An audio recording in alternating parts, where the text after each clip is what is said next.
Bom, isso se deve à confiança em você, né? E a confiança em você não foi no primeiro dia do curso, nem nos primeiros dias do curso, foi antes. Foi quando eu olhei para você. Eu vim aqui e falei, com ela eu constelo. Porque eu já andei por aí nessas questões, né? Acho que eu já contei isso para você. Sim. Né? Aí quando eu vi você, né, comandando a constelação do povo, eu olhei e falei, eu me senti muito segura, muito, sabe assim, sabe assim, tô em boas mãos. Me senti muito segura, eu falei, com ela eu constelo. Essa afinidade foi recíproca. Muito vendo legal isso. Que bom. Muito Até eu legal. descobrir que não se faz. Descobrir esse trabalho. Então é o primeiro curso assim que eu realmente me abro tranquilamente, deixo vir os conteúdos, né?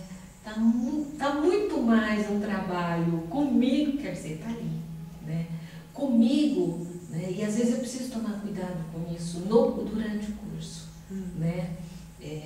Porque tem a terapeuta que quer aprender, né, o instrumento, e tem a pessoa que quer se trabalhar, né? Então essas duas eu preciso, às vezes eu preciso tomar cuidado para essa aqui não Vamos trabalhar mais, né? Ô filhinha, olha eu aqui, né? Eu preciso às vezes. Mas se trabalhando também, o terapeuta se atrapalha. Aprende. O que é interessante também é que o grupo proporciona isso, né? O acolhimento, o respeito, né? Ninguém fica cutucando, cada um percebe, nós temos todos os mesmos problemas, cada um do seu jeito, mas não tem ninguém melhor ou pior. É um grupo muito interessante. Fica bem acolhido e aberto, né? Que cada um possa se trabalhar, e queira se trabalhar, isso é muito importante.